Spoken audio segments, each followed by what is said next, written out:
love you. Yeah, not so much. Alright guys, welcome back to the Wacked Racing channel. So today, we're going to be covering my 1969 Chevelle Project Cerberus. It's also Wackadoo Racing's only car with a real paint job. So, let's get started. Shut up and sit down.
Shut up and sit down.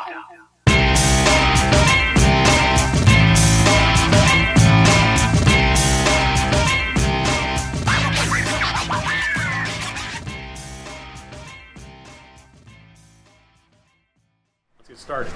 What we've got here is a 1969 Chevelle Concours Sport Sedan, which means this is a no-post car. Now, I already know what's going to happen. I've read the comments. The first thing somebody's going to ask is, oh, why'd you do a four-door? And if you don't have four friends to put in your car to cruise with you, that's on you. Personally, I do.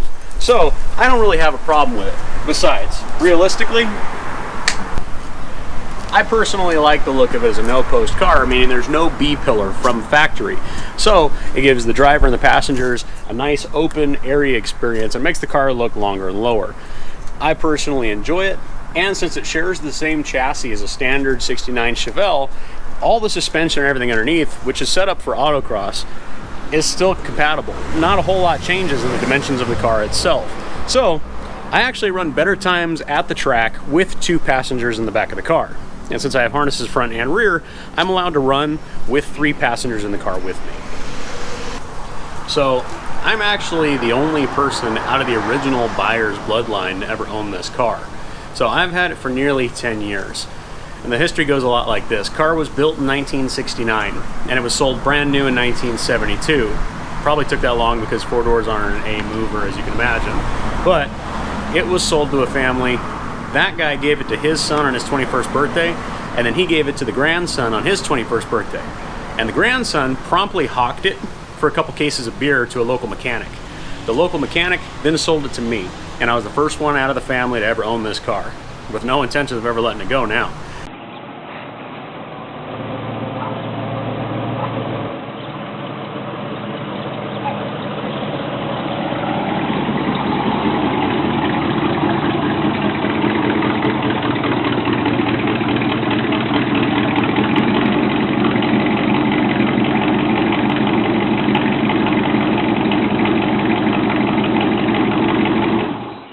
But with that in mind, I've owned it for this long, and during that time, it came to me with a 350 trans and a 350 engine that was well worn out. And it was a daily driver for many years. All I did with it was go to work, drop off my roommates at work, run groceries and things of that nature. It was a daily driver. And then later on, when I was able to get other transportation, she kind of retired. I initially planned on building a drag car like any 19-year-old does. However, with that in mind, we had a really good experience up at Hot August Nights where somebody allowed us to do ride-alongs in a built Camaro for autocross. And at that moment, everything changed. We knew that we were going to do autocross. And at that point, trans, motor, wheels, suspension, everything started coming out. and we started making better decisions on how to get this car to set up so we could go run track. All right, so walk me through the motor on this thing. Okay, we're gonna hit you with the basics, so I'm not boring the people that aren't tech savvy. We can go over it later, but for now, we're just gonna tell you what it is. This is a naturally aspirated, hand-built, 406 cubic inch small block Chevy. So this is a small block. It's big for a small block, but small nonetheless. This is based on a Dart Sportsman block. This is a built motor. Everything from the air cleaner down is all forged internal, balanced, billet, and goody. It's racing crap. And we'll get into all that later. But the basic guideline here is it's a Holley 850 double pumper sitting on top of a Brodix high-rise. It feeds a set of AFR Eliminator 220 RTRs, goes down to a scat crank, Keith Black pistons, so on and so forth. My own family doesn't know what it cost me to build this motor, and if you're good at this stuff and you know the math, don't tell them. But this motor was built out of necessity. When I bought this car, it had the original 350 in it still. I got a 406 for it that was built by a local builder, put that in, ran it for a while, got greedy, supercharged it, blew it to pieces, bought a built 406 from an old drag racer who ended up selling me a bunch of crap and snake oil. It was a bunch of shined up 1980s parts that had well outlived their life, and the car ended up blowing up on me on a cruise route a few months later. So, trying to salvage as many parts as we could, we built this motor. Ultimately, what we thought was only going to be, oh, we just need a block. We ended up needing pretty much everything but the air cleaner. And that's where we're at with this motor, is this is the built result of that, so that we knew that we were getting what we paid for. Ultimately, this motor's never been on the dyno, so we don't know exactly what it makes. And I've got the fuel turned up and the timing turned down so that it preserves the longevity of the motor. We're not set to kill, but we do kind of know the ballpark of power that it should be in when it's all said and done. Maybe in a later episode we'll go ahead and dyno tune it and we'll see what she's all about. But for now, we know that it's really good at making smoky burnouts and it runs good time at the autocross.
So let's hear about this interior. So everything on the inside of this car is there for a purpose. There's not a lot of extra frill. And this is one of my first fabrication projects because I got this car about the same time that I started doing fabrication about 10 years ago. Most of the interior has been replaced with something other than what was factory. But ultimately what you're looking at is you're looking at high back bucket seats, a roll bar. The rear seats are actually out of a Dodge Charger RT Police Interceptor. Now harnesses front and rear so that I can run with our friends at autocross. The dash is mostly unmolested compared to, say, a race dash or something of that nature. But you'll notice that it has been set up with a third pedal and a stick shift.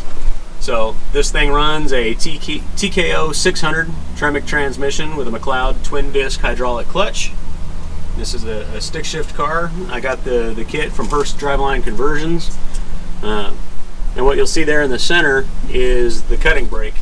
So in particularly tight instances where this car is not set up for the track being as small as it is, we're able to settle the car into a turn a little bit better with the handbrake before we have to try and kick it into gear. But aside from a radio for hanging around in the paddock, everything that's there needs to be there.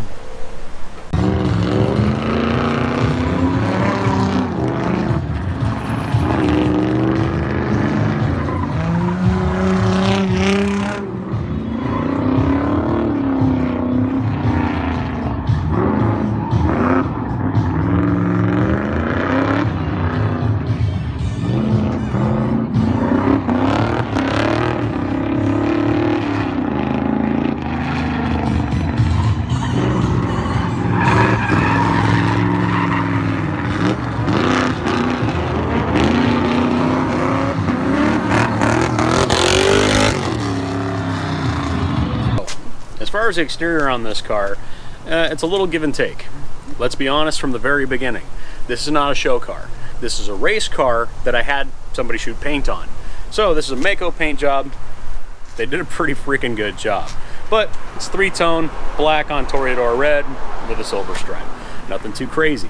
I wanted something that I could touch up pretty easily with a touch-up can so that when I'm out there eating cones, I can go back and touch up paint as necessary. But obviously the bumpers are painted to match because they're fiberglass. The trunk deck is fiberglass. The hood is fiberglass. I run a small wing on the back. It's adjustable. When we get to the track, it cants up to about 45 degrees. Whether or not it does anything, I don't know, but it looks awesome and it feels like I go faster, so I use it. Underneath, it's got a diffuser. It does keep some of that turbulent wind from catching the back of the bumper, and it covers a god-awful ugly gas tank, which hangs out underneath the back. Ultimately, the car is much lower than it was originally. It's on a 2-inch drop BMR spring all the way around. We run QA1 adjustable shocks, tubular, everything underneath. Wheels themselves are Weld RTSs, 10s in the back, 9s in the front. Right now we're running Falcon Zennies on all 4 corners, 275 45s? 275 45, I think, might be 55. It doesn't matter, they're coming off. These ones are old, so they're not biting the way they should. They've been well past their use by date. So we're gonna end up swapping those out. And putting some new meats on it eventually if we're ever gonna go back to doing track work with it. But that's that. Obviously it's got the 3-inch ARP studs on the back because I do occasionally run slicks on the back. Obviously not right now. And let's be clear, I've never drag raced the car. I just run slicks when I'm in Mexico, testing things. But we don't know the time of the car. Never really checked it out, but we've played around a little bit. When you set up an autocross car and you put slicks on it, you don't have a drag car, you have an autocross car with slicks on it. So keep that in mind. But later on, we'll do a little bit more with that if there's a demand for it. The mirrors themselves are a later sport mirror from like a Camaro or something like that, pretty generic. The hood is a 427 Stingray Corvette hood, specifically built for the Chevelle by VFN Fiberglass, and they did a fantastic job. It's a great product. I've had it on here for years. Smooth hood latches. Obviously, I'm running a front valence on the front as well, just to knock down some of that turbulent air, and it makes the front of the Chevelle, which is actually higher at the bumper than it is at the fender, look a little bit more full. So I liked it cosmetically. It also helps with aerodynamics. On the freeway, the car feels stable and nice.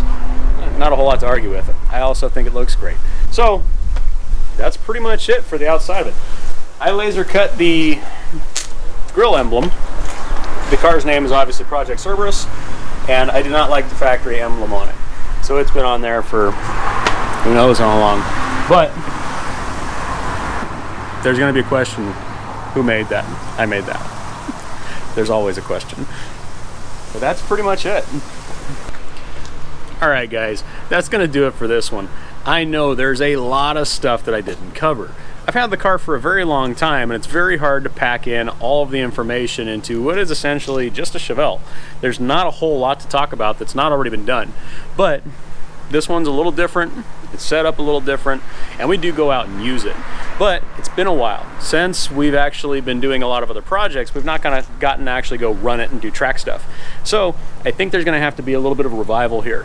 Talking better tune, take it back out, put some new tires on it, and go get it back on the track, and really ultimately just start using this car more since it's been sitting for a little while.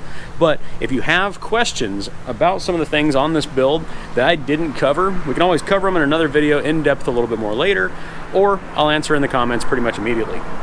So feel free to let us know any questions you might have. Aside from that, if you want to see more of this car as we get it back to doing track work, maybe go do some quarter-mile passes and maybe some dyno stuff, go ahead and like, comment, subscribe, and share it if you're really into it.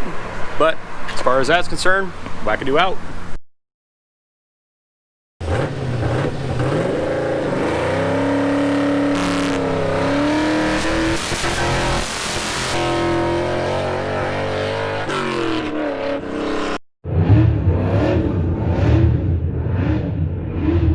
This is the shit I gotta deal with in the morning. 7 o'clock in the fucking morning.